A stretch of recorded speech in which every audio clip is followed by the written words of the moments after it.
Salut la communauté de coups critiques. Ici Marika. Vous vous apprêtez à écouter l'extrait 3 du récit audio La Membrane. Bonne écoute!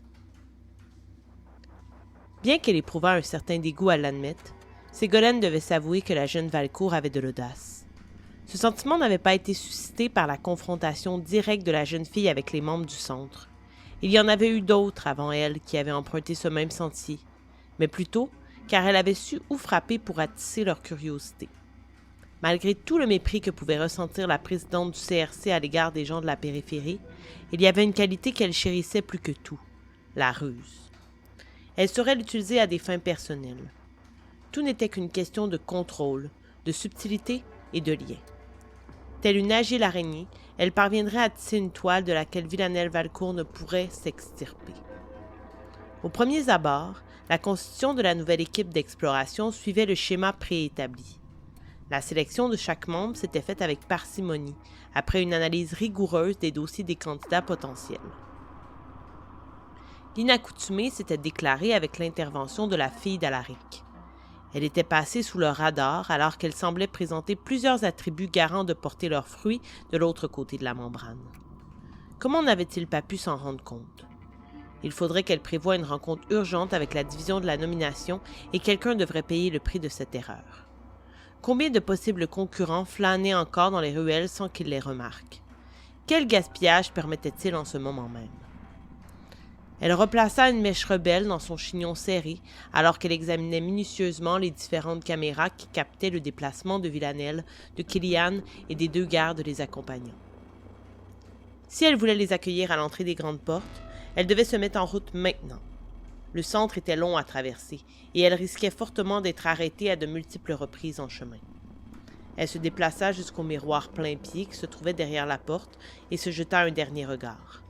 C'était exactement pour des moments comme celui-ci qu'elle en avait bavé toute sa vie. Elle saurait lui faire cracher le morceau, car il était inenvisageable qu'elle perde la face devant une gamine des cités externes. 6 gendarmes s'alignaient à l'intérieur du hall. 3 de chaque côté de la porte métallique. Une haie d'honneur pour les recevoir. Simuler l'hospitalité alors qu'on les laissait crever de faim depuis des mois. Dès que les ordres avaient été prononcés, une énergie nouvelle et contagieuse s'était mise à circuler à travers les nombreux couloirs formant les dédales qu'était le centre. Ils auraient de la visite, et pas n'importe laquelle, celle de futurs sacrifiés. La rareté de cet événement le rendait exceptionnel. Le protocole fut enclenché au doigt et à l'œil. C'étaient les exigences de la Dame du Verger. Les tours situées aux 4 coins du bâtiment, sorte de miradors, furent garnies de gardes armés jusqu'aux dents. Une allée centrale menant à l'entrée principale permettait d'avoir à l'œil en permanence l'arrivée des invités. Un faux pas et leur corps serait criblé de balles. En raison des circonstances, la nervosité avait gagné les tireurs d'élite. Il ne s'agissait pas de simples visiteurs. Ils avaient mentionné détenir des informations. Les pauvres soldats de plomb étaient rarement mis au courant de ce genre de renseignements, et si on le leur avait mentionné, c'était simplement car cela pourrait avoir un impact direct sur leur façon de procéder. Cette mission semblait donc de la plus haute importance. À l'intérieur, Ségolène venait d'atteindre l'accueil. Les mains croisées sous son menton, elle attendait patiemment le signal qui indiquerait que le système avait identifié l'équipe de l'autre côté afin de leur libérer le passage. 2 micropuces reposaient dans l'une des pompes du premier gardien à croiser la route des invités. Un son retentissant se fit entendre alors que les rouages s'enclenchaient pour permettre l'ouverture du portail. Ils avaient privilégié la mécanique pure et dure plutôt que l'électronique, car l'histoire leur avait appris qu'il y avait des pirates informatiques talentueux dans la périphérie. Il faudrait une force surhumaine pour défoncer cette structure de métal. D'ailleurs, le titane utilisé pour la concevoir avait été récupéré dans des gisements se situant au-delà de la membrane. L'une des premières excursions avait permis sa découverte et son exploitation. Dans l'entrebâillement, seules des silhouettes firent leur apparition en raison du contre-jour que formait l'ouverture. Toute l'attention de la directrice des opérations du CRC était fixée sur Villanelle Valcourt. Leurs regards se croisèrent, symbole du début des hostilités. « Bienvenue au centre. J'espère que vous vous considérez comme privilégié. Ce n'est pas tous les jours que des gens de quartiers externes pénètrent aussi loin dans le périmètre. On préfère garder nos distances.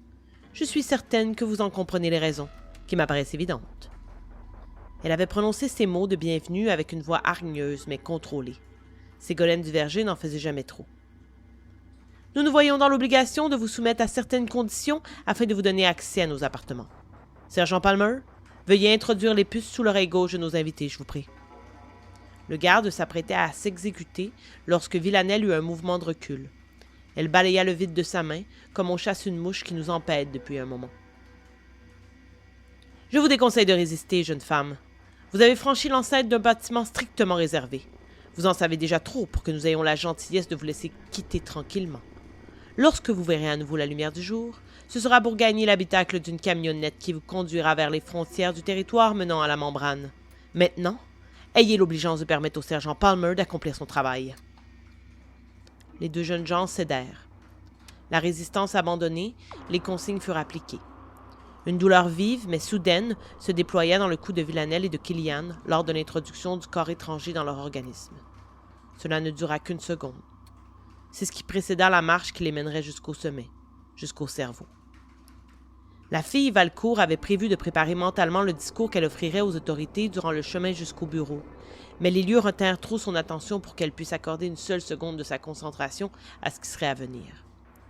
Elle remarqua tout d'abord les effectifs, fort plus nombreux que ce qu'elle avait pu imaginer lorsqu'elle s'attardait à faire le portrait fictif de ce que pouvait bien cacher le centre.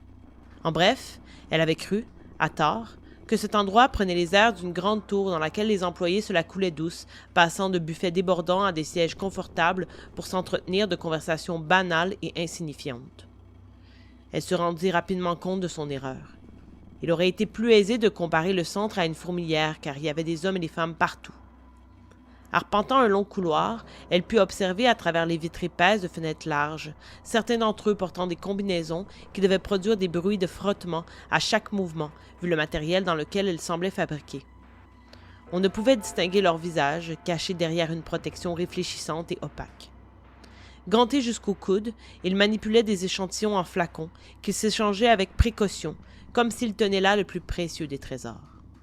Chaque embranchement nouveau donnait à voir un couple de gardes, pistolet électrique bien en main. Ils traversèrent des portes, derrière lesquelles ils trouvèrent un décor similaire.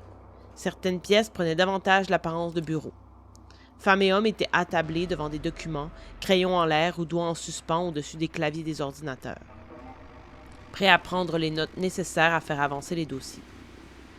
À quelques reprises, Ségolène Duverger jeta un regard au-dessus de son épaule pour apercevoir la réaction de ses invités. Sans surprise, elle confirma la curiosité qui habitait leur visage à la découverte du labeur qui s'organisait entre les murs du centre. Elle en fut fière. Alors qu'ils s'arrêtaient devant les portes coulissantes donnant sur l'ascenseur, en attente du prochain, un cri vint briser la mélodie routinière de la tour. Tous se retournèrent vers le corridor de gauche, là d'où provenait le bruit. Une porte automatique se fermait. Dans la fente qui demeurait, une lutte semblait prendre vie. Tout portait à croire qu'un individu tentait de s'extirper de la pièce puisque quelques doigts s'accrochaient à l'entrebâillement. Trop tard. On entendit presque le craquement des phalanges au moment où la jonction eut lieu entre les deux portes. Mais déjà, Ségolène avait fait signe à deux de ses agents. Malgré la carrure impressionnante de leur physionomie, ils ne parvinrent pas à dissimuler la substance flasque et gélatineuse qui débordait dessous l'embrasure de la porte. Un peu comme si la salle n'avait pu contenir ce trop-plein. Comme si la matière avait une volonté propre, celle de s'étendre, là où bon lui semblerait, et par tous les moyens à sa disposition. Le passage était empreint d'une certaine volupté. Il m'aurait été impossible de prévoir cette réaction en appréhendant le moment. Bien sûr, le côté désagréable de l'expérience n'était pas absent pour autant. La traversée se voudrait marquante. Il y avait quelques heures, je ne m'imaginais pas faire partie intégrante des délégations vouées à passer de l'autre côté. Il s'en est fallu de peu pour que ce ne soit pas le cas. Mais voilà, j'y étais. Il nous avait quasi balancés à l'extérieur du véhicule à grande poussée dans le dos. Nos yeux étaient bandés, mais je me rappelle parfaitement la sensation de la boue sur mes genoux, celle de mon corps qui s'enfonce un peu dans la terre. Une odeur d'abondance qui s'attaque à mes narines. On délia nos poignets et libéra notre vision. Mon premier instinct ne fut pas de regarder ceux qui se dressaient devant moi, mais de lancer un coup d'œil vers les gens qui m'accompagnaient. Nous étions 6, tous agenouillés. Kellyanne à mes côtés. 3 autres femmes et un homme. Le bruit de la camionnette qui repartait me fit sortir de mon observation et me ramena à ce qu'ils dévisageaient tous. En face de nous, à quelques mètres à peine, se tendait un filet translucide ondulant. Pourtant, nul vent ce matin-là. Quelque chose d'invisible le faisait danser dangereusement. Lors de certains de ces mouvements imprévisibles, son aura se rapprochait de nos visages encore impassibles devant tant de puissance inexplicable. On sentait la membrane tangible, à l'œuvre. Il était difficile, voire impossible, de comprendre ce qu'il y avait de l'autre côté, et ce, malgré la transparence du filtre. À l'image de ce que j'avais cru apercevoir lors de ma visite au centre, j'aperçus cette excroissance dégoulinante au bas de la membrane, comme si elle ne pouvait, une fois de plus, se contenir en elle-même. Je sursautai. Kellyanne avait attrapé ma main, entrecroisé nos doigts. Nous ne nous lâcherions pas. Nous nous levâmes tous en même temps, un peu comme si nous ne formions qu'une unique entité. C'était presque irréel. Personne ne mit un pied devant avant l'un de ses comparses. Nous traverserions et nous resterions ensemble jusqu'à la fin. Du moins, c'est ce que nous avons cru, naïvement. Merci d'avoir été à l'écoute de la partie 3 du récit audio La membrane. Nous allons nous retrouver dans quelques semaines pour la partie 4. Mais d'ici là, j'espère que vous avez apprécié, que vous me laisserez savoir avec des commentaires, pourquoi pas, des hypothèses de ce qui s'en vient, mais aussi quelques pouces en l'air sur la page YouTube ou sur la page Facebook de Coup Critique. Merci et à la prochaine!